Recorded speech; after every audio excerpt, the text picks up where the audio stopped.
Vincenza Scarpa, un nuovo supermercato Susegana che riqualifica quest'area, ma anche tante importanti opere pubbliche per il comune. Sì, è una grande soddisfazione che finalmente si arrivi all'inizio lavori in quest'area che è in uno stato di abbandono da circa 20 anni e che comunque porterà benefici a tutto il territorio, a tutta l'area intorno.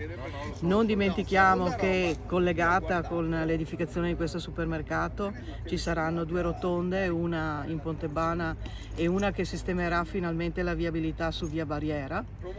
E poi diciamo la ciliegina sulla torta, fortemente voluta sia dall'amministrazione comunale che dalla famiglia Lando, la demolizione e ricostruzione di un centro residenziale per i disabili, il CEOD di Ponte della Priula. E questo diciamo che è un ritorno al territorio importante che mette in sicurezza soprattutto le persone più fragili.